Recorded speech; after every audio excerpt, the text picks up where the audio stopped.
네, 반갑습니다. 안녕하십니까? 안녕하세요. 예, 오늘 8월 6일, 9월, 오늘 3일인가요? 오주학, 오주점학 원리 통변 대한 공부를 하러 가겠습니다. 오늘은 교재 39페이지를 중심으로 해서 공부를 해보도록 하겠습니다. 오늘은 십성의 오주점학은 본래 어떤 그 말하자면 미래를 예측할 때 어떤 사람이 재물에 대해서 묻는다 하면은 재성을 보고 선거에 관해서 묻는다 하면은 비견이나 급제를 살피고 이런 등등 지금까지 쭉 공부를 해오고 있습니다. 그런 선상에서 이 정인의 그 어떤 그 특성에 따라 가지고 만약에 자기가 살고 있는 집을 내 집 상태를 좀 봐주십시오. 집이 어떻는지 좋은지 이 집이 내한테 맞는지 어떻는지 좀 알고 싶습니다. 고 할 때에는 어, 정인을 살핀다 이겁니다. 자, 그래서 본인이 생활하고 있는 주소지를 우리가 정인으로 봅니다. 그리고 정인으로 보아야 될 것은 안방 같은 거, 침대, 침실 이런 것도 나를 편안하게 해주는 의미에서 어, 정인에 속하고, 그럼 생계형 직업, 생계형 먹고 사는 직업 그거 없으면 죽잖아요. 그런 것은 나를 보호해주는 측면에서 생계형 어, 직업은 바로 정인에 속한다 볼 수 있겠습니다. 아무튼 정인이 목적 용신이고, 자 이때 정인은 인성을 가장 끓이는 것이 재성이죠. 그래서 재성의 극을 받고 있으면은 그 집안에 문제가 있습니다. 그리고 만약에 정인이 관성의 생조, 관인 상생을 하게 되면 길조지요. 그 집안은 튼튼하다, 편안하다 이렇게 판단하면 되겠습니다. 만약에 정인의 도움을 받으면은 그 집안이 편안한데 편관 정관의 생조를 받으면 그 집안이 편한데 편관의 생조를 받으면은 어, 일단 그것도 생조는 생조잖아요. 그러니까 그런 경우는 집 터주신이 잘 돌보고 있는 겁니다. 이때는 보통 보면 오주학에서 평가는 거의가 다 나쁜 의미로 이렇게 해석을 하는데, 이런 집 문제에 있어서 물어볼 때 특히 관살이 평간이 인성을 생하는 구조는 악기로 보는 것이 아니라 오히려 도와주는 그런 신으로 해석하는 겁니다. 여기 안에서는 그 다음에 활간이라는 게 있어요. 하나의 십성을 상황에 따라 가지고 여러 가지 해석할 수가 있는 겁니다. 자, 어떤 사람이 건강에 대해서 물어볼 때는 평간이 보이면은 중병이나 아주 현재 어떤 악기가 씌어 있는 그런 상황이다. 여러분들은 뭐 악기 하면 정말로 막 귀신이 뭐 들어서는 것도 이렇게 있다고 하겠지만은 이 귀신 문제는 말입니다. 귀신 문제는 마음 문제예요. 그래서 귀신이 뭐 있을까 하면서 이렇게 생각하면은 귀신이 그 사람한테는 없는 것처럼 보이고, 귀신이 있다고 생각하는 사람한테는 꼭 있는 것처럼 보입니다. 그래서 마음작용이라는 겁니다. 며칠 전에 어, 이렇게 정도사에 있으면서 갑자기 어떤 이 생각을 딱 일으키는데, 평상시 스님도 수행을 한다고 하는데도 어떤 사람을 생각하고 떠올리는 순간 소름이 끼치도록 뒤에서부터 전율이 촥 올라가는데, 머리털에서부터 뒤꼭지부터 머리털까지 위로 올라갈수록 계속 쭉 이어지면서 막 그냥 파노라마 일어나는 것처럼 전율이 일어납니다. 어떤 영감에 대해서 생각하니까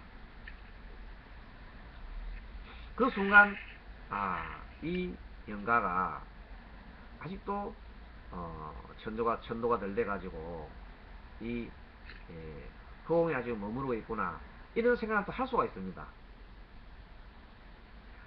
근데 그 생각을 하는 순간 등줄기를 타고 쭉 뒤로 또 올라오면서 그런 이렇게 할 수 있습니다. 자, 그렇게 생각한다면 그 입장에서 이 영가를 천도하기 위해서 기도를 더 열심히 해야 되겠다는 생각이 듭니다. 근데 뭐 그런 게 있을까봐 이렇게 생각하는 사람한테는 도저히 그러한 어떤 감흥도 올지도 않을 겁니다. 올 수 없지요. 아무튼 있다고 생각하는 자에는 보이고 없다고 생각하는 건 안 보인다 이 말이에요. 그러니까 신이란 그런 존재다. 그러니까 어느 저명한 신학자가 그랬잖아요. 신은 있습니까? 물으니까 신은 있다고 생각하는 사람한테는 신은 있고 없다고 생각하는 사람은 없다고. 참으로 명쾌한 답입니다. 모든 것이 일체유심조라는 겁니다. 신이든 중생이든 모든 것이 헛개비인데, 헛개비 같은 걸 갖다가 헛개비 노름에 놀지 말라고 이렇게 한다면은 그것은 다른 정법입니다. 저는 헛개비에 너무나 그것에 매달리고 살면은 그것은 완전한 헛개비 인생이에요. 참고를 하십시오. 아무튼 집에 대해서 물으면 그 평간의 인성을 생겨해주면 터두신이 잘 보살피고 있는 등 좋게 볼 수 있는 것이다. 그래서요, 자, 자기가 살고 있는 주택을 보려면 정인을 살펴라. 그리고 사업을 할 건물은 재성을 본다. 수명을 물으면 정인을 살펴라.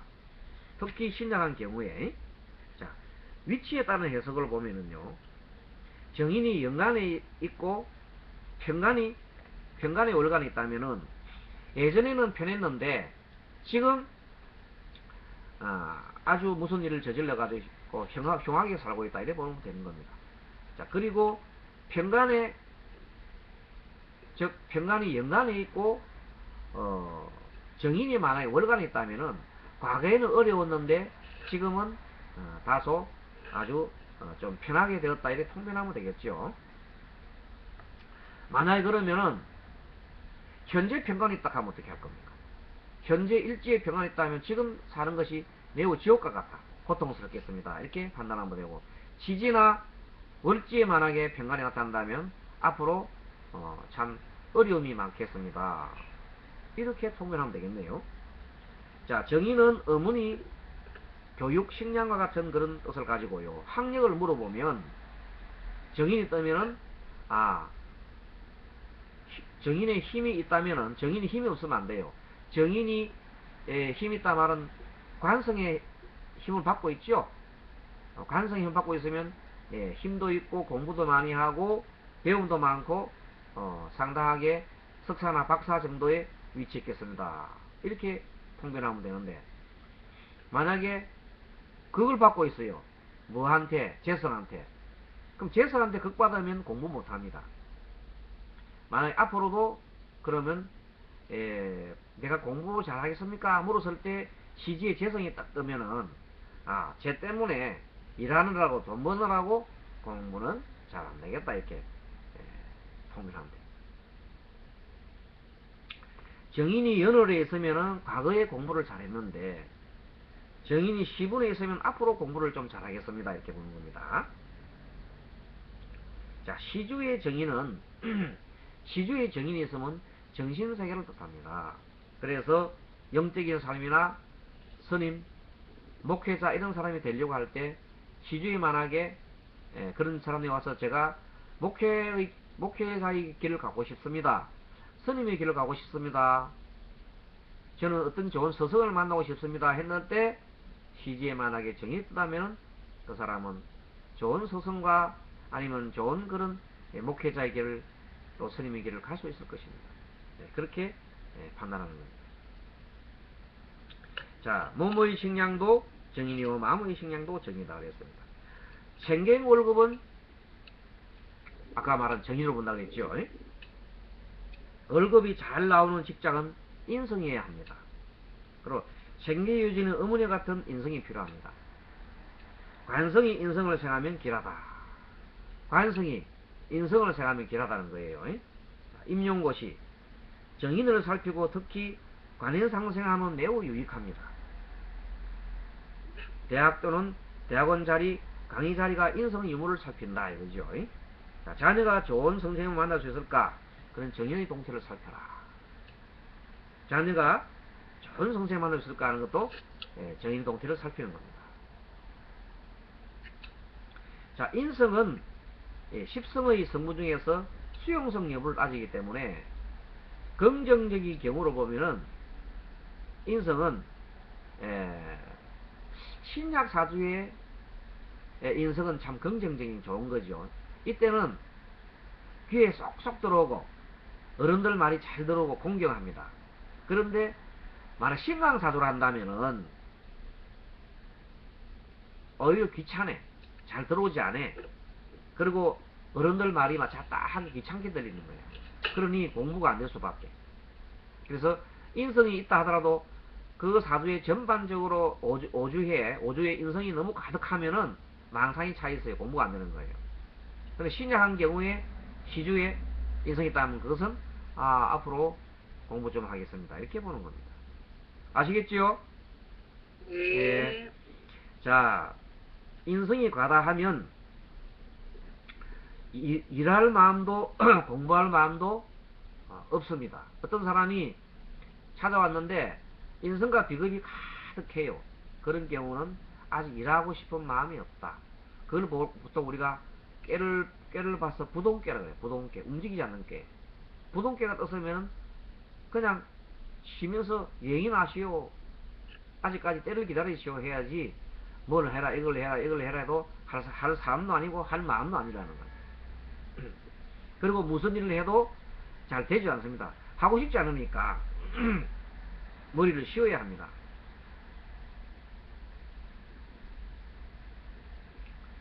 인성이 전무하면 역량이 부족하여서 뭔가 하려고 해도 궁리해도 현실적으로 따라주지 않습니다. 그래서 명리학을 배우려면 인성이 있어야 좋고 실제 풀어 먹으려면 식상이 있어야 좋습니다. 소송과 선거에서 인성은 비급을 도와주는 것으로서 중요하지만은 선거에서는 인성보다는 관운을 칩니다. 자, 다시 말한다. 선거에 관련된 점은 관성을 봅니다. 그래서 관성이 인성을 생각하면 관인상생하면 좋겠죠. 관성을 먼저 보라. 이게 선거에는 인성보다는 관성을 우선을 본다. 관성이 없으면은 선거에 이기기 어렵다 이런 겁니다. 자, 만약에 극신약한 경우에 해결책은 인성이 되는데 인성은 기도해야 합니다. 기도에. 그래서 만일에 용신이 금인 경우에 예를 들어서 자, 신약하다 합시다. 신약한 경우에는 해결책이 기도가 상당한 그 해결책이 될 수가 있어요. 자, 이때 금이 용신이면은 금은 관세모살 기도를 하면 좋겠다. 아마 이 책을 내가 다른 책에서 이걸 좀 차용해 왔는데 이 책을 쓴 스님이 생각에 관세모살님은 머릿속에 이마에 이고 있는 것이 아미타 부처님을 이고 있습니다. 아미타 부처님은 서방 정토에 계신다고 봅니다. 그래서 아마 서쪽이라고 해서 관세모살님을 금으로 이렇게 표현한 것이 아닌가 이렇게 추측을 해봅니다. 다음 수는 용왕이잖아요. 용왕은 그야말로 물을 주관하는 신이니까 그래서 용왕의 수가 용신인 사람은 용왕에 기도를 드리라. 다음 목은 뭐 산에 가면 나무가 많잖아요. 그래서 산신기도는 목에 관련된 것이다 이래 보고, 화음성중 이 화는 빛이에요. 빛. 하늘에서부터 내려오는 빛이에요. 그래서 이 빛은 하늘에서부터 쭉 내려오는 하늘에 있는 천신들이 바로 신종입니다. 땅에 있는 신이 아니라 하늘에 있는 모든 천신들이 화음신종입니다. 이 밝은 빛으로서부터 율법을 보호하고 부처님을 보호하고 여러 에, 수행자들을 보호하는 신들이 바로 이 화엄신중이라고 합니다. 이 화엄신중이라 하기도 하고 화엄성중이라 하기도 합니다. 그래서 화엄성중 기도를 하면 좋겠다. 토는 땅이니 땅에는 이 지옥이 우리가 땅에 있다 그러잖아요. 땅속에 있다 그러잖아요. 그래서 지옥 세계의 땅속을 우리가 지장보살이 주관하기 때문에 지장보살은 토가 용신인 사람은 지장보살을 봐라. 그럼 뭐 이런저런 것도 없는 사람들은 뭐냐? 목화토금소 있지만은 불교를 믿지 않는다. 그러면 도리 없이 자기가 믿는 신의 데가 기도하면 되죠. 하느님한테. 기독교인들은 하느님한테 하면 되겠죠. 본능적으로. 자, 그 다음에 42페이지 사주의 인성이 보이지 않으면은 어떤 사람이 찾아와서 내가 스승을 만날 수 있겠습니까? 좋은 스승 좀 만나게 해 주십시오 하고 왔는데 보니까 인성이 보이지 않더라는 겁니다. 얼마 전에 어떤 사람이 상담을 하러 왔어요. 왔는데 보통 사람들은 생활 상담하러 오는데 이분은 깨달음에 대해서 공부를 하러 왔어요. 보니까 공부도 어느 정도는 좀 하긴 했는데 망상이 현재 많아가지고 잡다한 망상이 자꾸 많아서 집중이 잘 안 된다고 그래요. 실질적으로 최근에 남편과 많이 싸웠다고 찾아왔어요. 그래서 내가 일단 그 사람의 근기를 알려면 가장 좋은 것이 우리 관상을 보는 것도 좋고 근데 관상하는 사람이 참 밝고 얼굴이 밝고 당당해 보여요. 그래서 좀 더 이제 사주를 보니까 사주는 그야말로 제다 심리학격 사주예요. 그리고 제다 심리학격 사주면서도 관살이 굉장히 강해요. 자기 사고의 틀이 강하다는 뜻이죠. 사고의 틀이 강해요. 사고의 틀이 강하고 그리고 재성이 많아가지고 관사를 생존하는 격이에요. 그래서 틀이 아주 강한 사람이에요. 신약사조인데. 자, 그러니까 돈에 대한 욕망이 가진 갈등이 많고 자기가 생각하는 틀이 아주 강한 사람이니까 이런 것이 도일 것이다. 이런 것이 깨달은 것이라고 딱 어떤 테두리를 딱 치러놓고는 그 속에 딱 머물러 가 있어요. 그 앞이 잘 안 보이지. 그러니까 공부 따로 수행 따로 생활 따로 공부할 때는 자기가 성인이 되고 공부 안 하고 집에 돌아오면 똑같이 그냥 일반으로 돌아오고 그래서야 되겠습니까? 공부가 수행하는 자체가 공부하고 바로 생활하고 연결되어야 되는데 그 연결이 되지 않더라는 거. 자, 그래서 오주를 딱 봤더니 지금 기억이 잘 안 납니다만은 갑자기 내 생각이 나서 여러분들한테 강의를 합니다만은 오주를 딱 봤더니 오주의 마지막에 인성이 안 떴어요.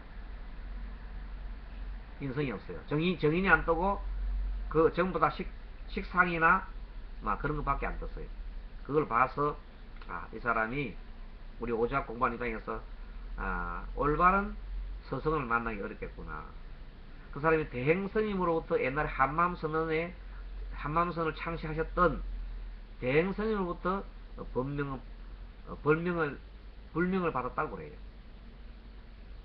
근데 그 불명을 받았는데 자기 나름대로는 그 남편과 같이 열심히 수행을 하고 있습니다만은 계속 최근에는 대판 싸움을 싸웠다 그래요. 한 15년 수행을 했다 하시는데 그래서 15년 수행도 대판 싸움을 할 정도니까 참 제대로 공부를 안 했구나 하는 생각이 듭니다. 1년만 공부를 해도 제대로 공부했더라면 아마 그런 마음점은 다스릴 수 있어야 될 텐데 아쉬움이 있더라고요. 자, 아무튼 좋은 이 사주의 인성이 보이지 않으면은 오주에 서성의 인연이 없다. 본인이 좋은 서성을 만나지 못하거나 좋은 서성을 만나도 자기가 호감을 갖지 못한다. 신약사주에 만약에 연월에 인성이 보이지 않으면은 인덕이 부족하다. 기도하기가 쉽지 않다. 그렇게 보는 겁니다. 자, 신약 사주에 분주의 편인이 있으면은 먼 미래에 만약 관인상생이 되었으면 좋은 일이 있겠다 이렇게 보면 됩니다. 자, 이번에 오늘은 43페이지 간지 독립분석에 대한 공부를 하도록 하겠습니다. 자, 일단은 육갑의 의미를 잘 살펴가지고 육식갑자 오행의 분석을 하는데 10성을 중심으로 해서 이해를 합니다. 그리고 물상을 따져봅니다. 간지 독립분석법이라는 것은 간지에 나타나 있는 것을 가지고 바로 그대로 내가 누구고 상대가 누구고 이렇게 보통 상대를 만약에 정할 때에 간지 분석을 하는 경우가 많습니다. 상대가 없는 경우는 간지 독립 분석을 할 필요가 없습니다. 그래서 상대가 있는 경우는 대개 보면 선거 상대가 있죠. 그 다음에 소송 이런 문제가 성부 같은 문제, 서로 상대가 있는 성부 같은 문제. 예를 들어서 지난번 우리가 한번 풀어봤던 브라질 대 독일 이런 축구 선수 축구 시합에서 누가 과연 이길 것인가 전부 쳤을 때 나왔던 점괘. 그 상대를 봤을 때 점괘를 봤을 때 그때 물상으로 봤을 때 옷 유니폼을 가지고 알아봤잖아요. 그리고 그 당시에 같은 비견이 어디에 떠 있으며 유니폼이 어떻게 되어 있으며 유니폼이 노란색이고 청색이 따라 가지고 아니면 백색이 따라 가지고 그 사람이 어느 쪽이 이쪽이라는 것을 우리가 알고 거기에 따라서 어느 쪽이 더 색깔별로 어떤 쪽이 더 유리한지를 파악을 해내는 그런 점을 친 경우가 있습니다. 그래서 결국은 독일이 회심의 미소를 짓는 그런 오주가 떴기 때문에 독일이 이길 것으로 판단을 했고 그래서 결국 독일이 이겼다 이렇게 내가 말씀드렸죠. 네. 성부를 묻는 문제는 소송 선거는 억부의 힘을 논합니다. 그러니까 힘이 세고 약하고 그 각각의 내가 만약에 갑이면은 상대가 을이라면은 을이 뿌리가 있는지 힘이 있는지 인성이 있는지 나는 밑에 관성이 있으면 힘이 없잖아요. 그것을 따지는 거예요. 그리고 또 상대가 있는 경우는 일간과 지장 간의 관계까지 살펴가지고 그 의미를 좀 더 깊이 분석해 들어가면 됩니다. 자, 지장간을 보면서 상대방의 속마음까지 읽을 수가 있습니다. 그래서 지장간을 보기도 하고 서로의 관계를 살필 때는 어쨌든 일간 대비해서 어느 쪽이 일간을 생존해 주는지 아니면 일간을 극하는지 그런 걸 따지고 상대는 자기 밑에 있는 것이 자기를 극하는지 생존해 주는지를 따져주면서 힘을 보면 될 것입니다. 자, 그러면 여기서 43페이지 갑진에 대한 공부를 해보겠습니다. 갑진의 독립적 해석. 자, 갑목은 밑에가 을개무가 들어갔습니다. 갑목은 진도 속에 을개무가 들어있지요. 그것을 아시고 자, 을은 갑한테는 그래도 뭐 큰 힘은 안 되지만 같은 목이고 개수는 상당한 힘 뿌리가 됩니다. 그래서 개수가 촉촉하게 무토를 적시 주면은 그 진토가 아주 갑목이 잘 자라는 환경을 만들어 주기 때문에 좋습니다. 걸림이 없이 추진할 수가 있습니다. 갑진이라는 것이 뜨면은 걸림없이 추진하는 걸로 보면 됩니다. 다만 지장간에 관성이 없어요. 관성이 없으니까 어떤 인내심은 한계가 있겠네요. 하다가 중간에 부러지면 인내심 없어서 그대로 깨지겠네요. 그렇지만 어쨌든 마음대로 설쳐가는 것은 틀림이 없겠습니다.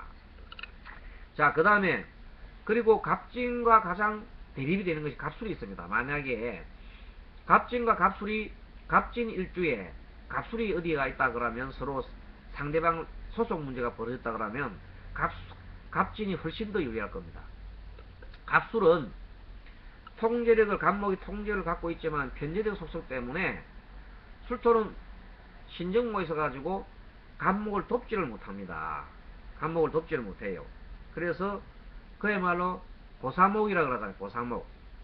그게 추진을 하려고 해도 마음대로 안 됩니다. 왜냐하면 신정무 속에 정관과 상관과 편제가 상관과 경관이 서로 마주보고 있잖아요. 그럼 스트레스죠. 어떤 점학에 오주점에 상관 경관이 뜨면은 큰 송사가 벌어지거나 아주 마음에 아주 나쁜 일이 생기는 걸 말합니다. 그런 것을 말합니다. 그래서 좋지 않습니다. 그 44쪽에 한번 보겠습니다. 사례 연구에 동업에 관한 질문에 대해서 물었습니다. 조금 전에 갑진과 갑술로 가지고 물었습니다. 자, 갑진 일주에 갑술이 월지에 있으면은 갑진은 충분하잖아요. 그 상대방이 힘이 필요가 없어요. 상대방이 없어도 자기는 얼마든지 해갈 수 있기 때문에 별 도움이 되지 않습니다. 그러니까 뭐 동업을 요청을 해도 동업 요청을 할 필요가 없잖아요. 자, 요런 경우. 밑에 일주에 갑술이 일주가 있으면은 갑진이 월에 있으면 정반대입니다. 갑술은 현재 자기가 혼자 살기가 매우 힘든 각박한 상황이 있어요. 토가 아주 조토에 있어 가지고 자기를 돕지 못하니까 어려웠습니다. 이때 갑술의 갑목은 갑진한테, 친구한테 아주 요청을 하게 되어 있습니다. 제발 좀 저를 좀 도와주십시오. 이렇게 하게 됩니다. 그 차이입니다. 만약에 갑진과 갑술이 일주가 두 사람이 소송을 하게 된다면은 갑진은 주변에서 도와주는 사람도 많고 파워도 강해서 싸우면 이기겠죠. 갑술은 도와주는 사람도 없고 홀로 싸워서 일찍 포기하는 것이 상책입니다. 자, 이렇게 해서 만약에 그런데 이렇게 뚜렷하게 천간에 갑목이나 예를 들어서 천간에 자기와 같은 이런 비견이 비견은 급적 너무 좋은데 없으면 어떻게 되느냐. 없으면 그 소송이 매우 지루한 싸움이 됩니다. 왜냐하면 상대가 보이지 않을 정도로 도대체 저 상대가 무슨 뜻으로 소송했는지 모를 정도로 지루한 싸움이 되겠습니다. 둘 다 이기고 지고도 없고 서로가 피해자가 될 수가 있습니다.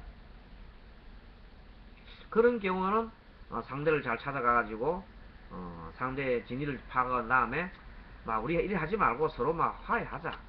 화해로 끌고 가는 게 좋겠죠. 만약 내가 유리하다고 싶으면 적극적으로 변호사를 사서 공격을 하게 되면 이게 성산할 확률이 크게 되겠습니다. 근데 내가 약하다 할 때는 상대가 강하게 나올 때는 오히려 내려와서 또 그때도 화해를 하는 것이 좋겠습니다. 화해를 하면은 돈이 반 정도 든다 그러면 소송에 지면 돈이 더 든다 하면은 소송까지 가는 것이 손해잖아요. 그래서 그런 것을 활용할 때도 도움이 된다. 그래서 오늘은 하다 보니까 이론 공부만 쭉 하게 됐네요. 그래서 오늘은 사례는 한 문제도 못 풀고 이론만 공부하게 되었습니다. 그래서 오늘은 어쨌든 간에 다음 시간에 또 사례 공부를 하나 하기도 하고 이론 공부도 해가야 되는 거니까 다음 시간은 삼각관계 이것을 공부를 하기로 하고 다음 수요일날 그 구정 추석을 세시고 이렇게 수요일에 뵙도록 하겠습니다. 그리고 이 내용은 녹화를 해서 또 위에 올려놨으니까 녹화를 해서 동영상 올려놨으니까 또 한번 참조해 보시고 아무래도 한 번 더 들으면 것도 괜찮을 수도 있습니다. 여러분 강의 잘 들었습니까? 네. 그럼 다 합장하시고 다 같이 마하반야 바라밀로 인사 맺겠습니다. 여러분 다 같이 마하반야 바라밀. 좋은 하루 행복한 하루 되십시오. 네, 감사드립니다. 감사합니다.